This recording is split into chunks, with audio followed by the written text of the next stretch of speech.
If you like blueberry muffins, and let's face it, who doesn't, you're going to love these streusel-topped, gluten-free, vegan blueberry muffins, and the best part is you get to say streusel. Here to show us how to make them, we have Mary Lawrence, owner and executive chef, WellOnWheels.com. It's a great word, right? It's true, and that's why I chose to do that recipe today. I figured you'd enjoy it. Yeah, streusel. How do we start making the streusel? But the best part about this is it's gluten-free, it's vegan, and you will not taste the difference. That's true, and so no animal products and none of the gluten, so for people that have allergies to gluten or wheat or eggs or dairy, perfect recipe, and it's delicious. I love it. How do we start? So we have a few parts that we're going to do. The first is actually going to be that streusel topping, which starts with some slivered almonds and shredded coconut, just about 1/4 cup of each.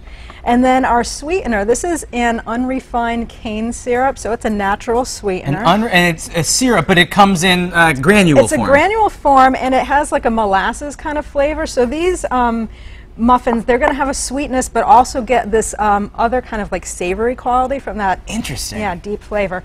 And then this is some brown rice flour, just to kind of bind it all together. Now, in the flour world, you hear, you know, it used to be you had regular flour, and now there's a billion different kinds.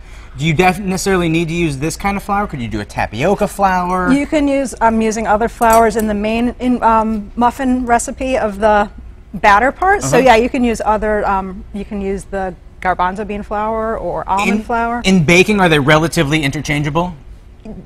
For gluten-free, somewhat yes, but they do have some texture difference and richness differences. So some nuance to it if you want to make it really stand out. As well. And so what I'm adding here is just a couple of tablespoons of coconut oil that have melted in the warm kitchen. I know, everybody's coconut oil at home is just a sloppy mess. Normally, like room temperature, it is solid, but it's been so warm that it's just, you know, you don't even have to heat it. It just melts on its own.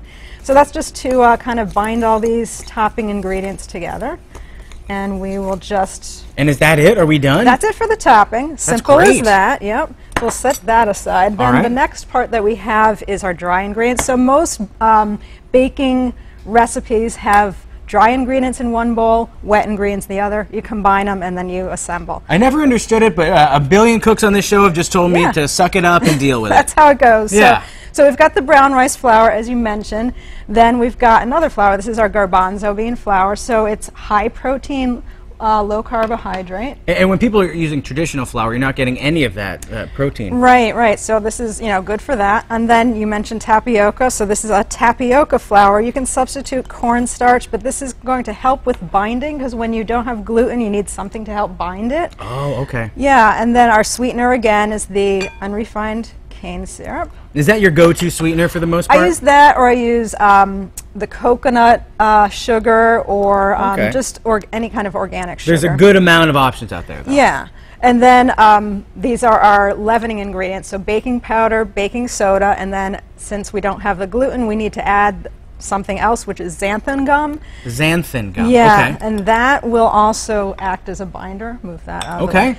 And then a little bit of seasoning. We've got some cinnamon, because I love the cinnamon flavor. Oh, exactly. So this is our dry. Just kind of want to whisk it together to make sure everything gets blended. Okay. And then we'll just set this aside. Here we are. And then we'll move on to our wet ingredients. So you started to reach for... I did. Sugar? Which is our so we have, this is flaxseed. This is taking place of eggs. So if you are, you know, worried about eggs, don't want them in your diet, you know, the risk of salmonella, don't have to worry about it with vegan baking. So we have flax seeds. They're brown flax seeds. Grind them up in your spice grinder, coffee mill. Okay. Yep. And then add some water. And then when you add the water, it just ends up being like the texture of an egg. It's earlier this week we dealt with chia seeds, and they were the same gelatinous way. So chia seeds would work the same way if you wanted to grind chia seeds and use them instead, and they're high in omega-3 oil. Chia seeds, as a matter of fact, really high in calcium. It's surprising how much calcium you can get. Yeah. So in a way, though, this is substituting for an egg. Exactly. And then we have some canola oil, about 1/2 cup, and then what's going in next is some applesauce, which is taking place of some of the oil, if you want to do that with the second one. So these are just perfect size, so 1/4 cup each, so a total of 1/2 cup of applesauce. And of course, you can get the recipe on your website. Yeah. So that's kind of eliminating some of the excess oil, so it's not too much fat in this recipe. And then we've got some almond milk, which is going to add a little bit of richness. There we are. And then you can hand me the whisk back. Oh.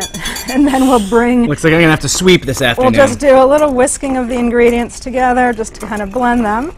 And if you want to bring the dry over. Because then we marry the two. Exactly. Perfect way to explain that. So that just goes right in. I'll hand that off to you. Thank you. And then we do the same thing. We're just whisking it, and it's a really nice batter. It comes together easily. You don't even have to worry about a mixer. Just, you know, by hand, get a little exercise in there. And I feel like in muffins, lumpiness is okay. It's okay. Obviously, you don't want to have a big mouthful of flour, but no, but that's yeah, not it's ideal. Okay to have it not perfect. Now, can I throw some blueberries in? So yeah, then the last ingredient is our blueberries, about a cup or so. Perfect. And then we'll just kind of gently stir those, because this always happens. You end up, thank you, switch places, getting some of the blueberries that fall apart, but you know, it's delicious when they're like that. So if you know, if you went crazy on blueberry picking season, you've got a freezer full of blueberries, this is a great recipe for that. Or if you'd rather chocolate chips.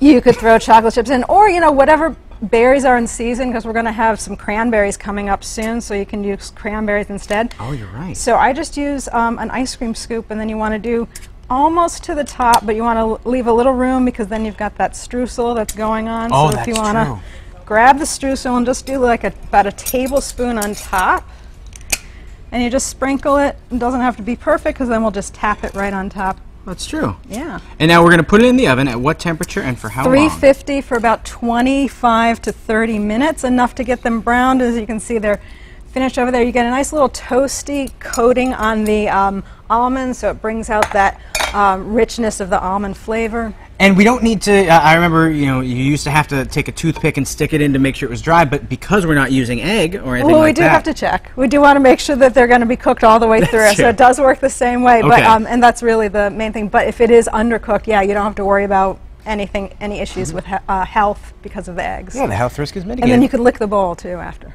Well, you just gave me something to do after the show. Yes. Thank you so much. These look amazing. I can't wait to try one. You can get this recipe on mymassappeal.com. And coming up,